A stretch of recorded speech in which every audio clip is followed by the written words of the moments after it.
साथियों नमस्कार। जैसा स्टॉक मैनेजमेंट आप देख रहे हैं, ठीक ऐसा ही स्टॉक मैनेजमेंट कैसे तैयार करें माइक्रोसॉफ्ट एक्सेल में मैं बताने वाला हूं। वीडियो को बिना स्किप किए आप वीडियो देखें जिससे आपको पूरी जानकारी मिल पाए। इसके लिए सबसे पहले तो हम यहां पर लिखते हैं stock management, stock management with profit and loss. फिर उसके बाद यहां पे हमें कुछ फील्ड्स तैयार करनी होंगी और यहां पे हम एड्रेस भी दे सकते हैं किसका बना रहे हैं। मान लीजिए कि हमारी कंपनी का नाम या हमारे शॉप का नाम या जो भी है वहां पे दे सकते हैं ABC कंपनी का नाम, आप कुछ भी दे सकते हो, ABC कंपनी या ABC प्राइवेट लिमिटेड,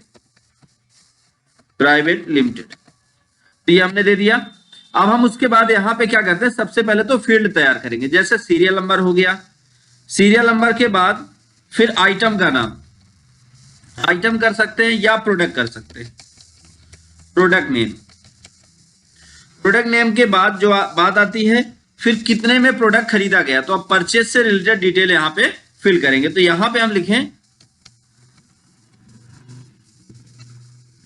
परचेज लिख दिया हमने। परचेज लिखने के बाद अगला काम हमें क्या करना है, यहां पे प्रोडक्ट कितने में खरीदा गया, कितना खरीदा गया और उसका प्राइस क्या था, ये सारी चीजें लिखनी है हमको।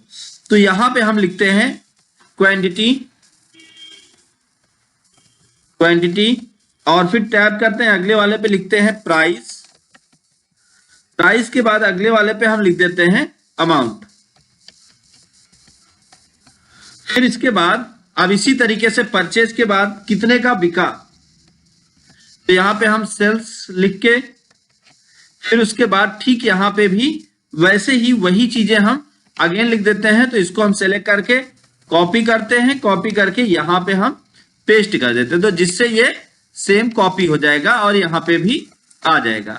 अब इसके बाद हम बात करें यहां पे सेल्स के बाद अगला काम क्या होगा, क्लोजिंग स्टॉक। आपका जो क्लोजिंग स्टॉक होगा वो क्या होगा,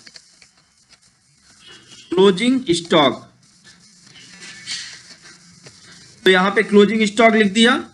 अब क्लोजिंग स्टॉक में हमें क्या करना है, क्लोजिंग स्टॉक में सबसे पहले तो हमारे पास कितना प्रोडक्ट बचा हुआ है, मतलब कितनी क्वांटिटी बची है। तो यहां पे हम लिख देते हैं क्वांटिटी, या आप ऐसे भी लिख सकते हैं बैलेंस क्वांटिटी, और फिर उसके बाद यहां लिख सकते हैं कि अमाउंट, कितने में ये बिका या क्या अमाउंट रहा, ये भी लिख सकते हैं। अब उसके बाद अब बात आती है प्रॉफिट और लॉस निकालने की। तो प्रॉफिट और लॉस यहां पे निकाल लेते हैं, प्रॉफिट एंड लॉस। अब इसकी फॉर्मेटिंग करते हैं। फॉर्मेटिंग करने के लिए हमें क्या करना है, सबसे पहले तो हम आते हैं इस एरिया पे और इसको सेलेक्ट करके यहां से यहां तक ड्रैग कर लेते हैं, क्योंकि इसको हमको बीचों बीच रखना है। तो इसको मर्ज एंड सेंटर कर सकते हैं, मर्ज एंड सेंटर कर दिया। फिर उसके बाद यहां पे इसको सेलेक्ट करके ये जो कंपनी का नाम है इसको भी हमने मर्ज एंड सेंटर कर दिया। अब फिर बात आती है ये प्रोडक्ट, तो अब हम इसको थोड़ा सा सेलेक्ट कर ले और सेलेक्ट करके किसी भी कॉलम लाइन पे 2 बार क्लिक करें, जिससे ये ऑटो एडजस्ट हो जाएगा। देन हमें क्या करना है, अपने अकॉर्डिंग इसको बड़ा या छोटा कर लेना। तो हमने इसको थोड़ा सा बड़ा किया, प्रोडक्ट नेम को भी हमने थोड़ा सा बड़ा कर लिया, और परचेज, ये परचेज है तो परचेज को भी हमने यहां से यहां तक सेलेक्ट कर लिया। अब इसको मर्ज एंड सेंटर, सेल्स को भी हम करते हैं मर्ज एंड सेंटर, और स्टॉक को भी हम करते हैं मर्ज एंड सेंटर। अब उसके बाद ये जो है हमारा प्रॉफिट एंड लॉस, इसको मर्ज एंड सेंटर, ऊपर से नीचे इनको मर्ज एंड सेंटर करेंगे, और यहाँ पे प्रोडक्ट नेम को भी मर्ज एंड सेंटर कर देंगे और सीरियल नंबर को भी मर्ज एंड सेंटर कर देंगे। तो ये हमने पूरा तैयार कर लिया। अब इसकी साइज को हम एडजस्ट करते हैं। तो साइज को एडजस्ट करने के लिए यहां से हम इसके फॉन्ट साइज को इंक्रीज करके बोल्ड कर देते हैं, थोड़ा अच्छा दिखे ये।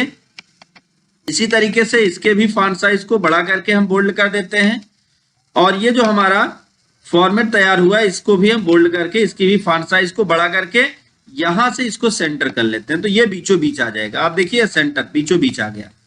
और फिर अब हमें एक बार अगेन सारा सेट करने के बाद इस पे फिर से 2 बार क्लिक करके इसको एडजस्ट कर लेना है, जिससे ये पूरा का पूरा ऑटोमेटिक सेल्स सेट हो जाए जो छोटे बड़े हैं।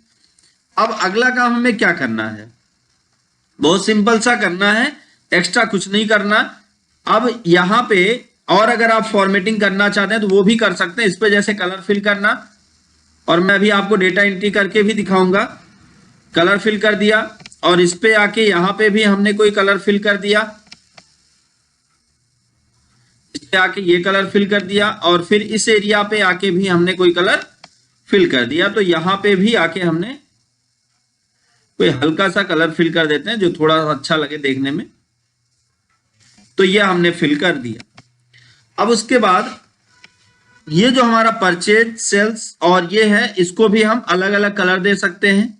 तो परचेज सेल्स को भी हम अलग कलर दे लेते हैं, थोड़ा डिफरेंट लुक रहेगा। और सेल्स को, और फिर इधर क्लोजिंग स्टॉक को, क्लोजिंग स्टॉक को हमने अलग कलर दे लिया। अब ये पूरा का पूरा तैयार हो चुका है। अब यहाँ पे एंट्री कैसे करें और रिजल्ट कैसे है वो मैं आपको दिखाता हूं। और इसमें अगर आप बॉर्डर लाइन ऐड करना चाहते हैं तो इसको आप ऐसे सेलेक्ट कर लें, जहां तक आप इसकी एंट्री करना चाहते हैं वहां तक सेलेक्ट करके ड्रैग कर लें, और ड्रैग करके इस पे आप बॉर्डर लाइन ऐड कर दें। तो चलिए हमने सेलेक्ट कर लिया। अब हम आते हैं यहाँ पे होम टैब में बॉर्डर पे, और यहाँ पे ऑल बॉर्डर करते हैं तो सब पे बॉर्डर सेट हो गया। तो इस तरीके से बॉर्डर लाइन सेट हो गई। अब हम एंट्री करके दिखाते हैं।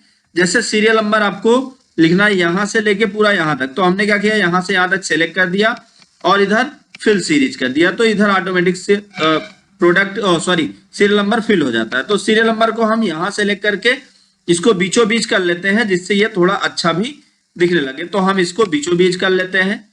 फिर बात आती है प्रोडक्ट नेम की। तो मान लीजिए आपके पास जो जो प्रोडक्ट है उन प्रोडक्ट के, अब मान लीजिए आपके पास कंप्यूटर की शॉप है, आपके पास किराने की शॉप है, आपके पास मेडिकल स्टोर है, ऐसे और भी सब जो भी आप है आपके पास, वहां पे आप इसको अप्लाई कर सकते हैं। तो चलिए हम यहाँ पे मान लीजिए कि बात करते हैं कंप्यूटर की शॉप, या छोड़िए कंप्यूटर नहीं, मेडिकल स्टोर है। तो यहां पे हम लिख देते हैं इंजेक्शन है, और क्या है, सिरप है, और टैबलेट है, और फिर कैप्सूल है। यहां पे सारे प्रोडक्ट के नाम, और कफ सिरप है, कफ सिरप। इस तरीके से आपके जितने भी प्रोडक्ट्स हैं तो वो सारे प्रोडक्ट यहाँ पे आप फिल कर लें। तो मैं यहाँ पे कुछ ऐसे ही यही प्रोडक्ट को कॉपी कर दे रहा हूं, जिससे हमको बार बार प्रोडक्ट लिखने की जरूरत ना पड़े। अब ये अलग अलग प्रोडक्ट आप मानिएगा, मैं सिर्फ आपकी जल्दी के लिए कर रहा हूं ताकि वीडियो लॉन्ग ना हो। अब हम बात करें यहाँ क्वांटिटी। मान लीजिए कि आपने 50 परचेज किया, और इसको 30 परचेज किया, इस पे 80 परचेज किया, 70 परचेज किया, 56 परचेज किया, 40 परचेज, 90। तो आपकी परचेज क्वांटिटी क्या रही वो आप यहाँ पे इनपुट कर देते हैं। तो चलिए हम इनपुट कर दे रहे हैं। तो ये हमने परचेज क्वांटिटी इनपुट कर दी। अब हम बात करते हैं यहाँ पे प्राइस की, उसकी प्राइस क्या है। तो प्राइस जो है, जो रेट है वो प्राइस क्या है। तो मान लीजिए कि एक का प्राइस कितना है, 100 रुपीज, तो 100 कर दिया। इसका 150, 130, 90, 80, ऐसे ही यहां पे इनके प्राइस भी हमने डाल दिए। सबके हमने प्राइस एंटर कर दिए। अब प्राइस एंटर करने के बाद कितने में आपने परचेज किया, यहां पे वो प्राइस इंटर हो रही है। तो ये हमने, अब अमाउंट कितना होता है, टोटल अमाउंट कितने का हुआ, तो यहां पे क्या करना है, इक्वल करना है आपको क्वांटिटी से। इक्वल ऐसे देखिए बहुत सिंपल सा है, इक्वल लगाना है। सबसे पहले तो क्वांटिटी जिसमें लिखा है उस सेल का नाम सेलेक्ट कर लें, और फिर एस्टिक लगा दें, एस्टिक स्टार जिसको हम लोग बोलते हैं। और फिर यहाँ पे आपको क्या करना है, प्राइस पे क्लिक कर देना, तो मतलब प्राइस। क्वांटिटी का प्राइस से अमाउंट जैसे ही गुणा होगा रिजल्ट आ जाएगा। तो यहाँ पे ये रिजल्ट आ गया। तो बार बार हमको रिजल्ट ना लाना हो, बार बार हमें लिखना ना हो, तो इसके लिए हमें क्या करना है, ऐसे सिलेक्ट करके ड्रैग कर देना, तो ये ऑटोमेटिक रिजल्ट आ जाएगा। इसी तरीके से सेल्स कितना किया, अब मान लीजिए इसमें 30 सेल किया और इसमें 20 सेल कर दिया और इसमें 56 सेल कर दिया, इसमें 45 और फिर ऐसे ही सब में अलग अलग हमने सेल क्वांटिटी बना दी। और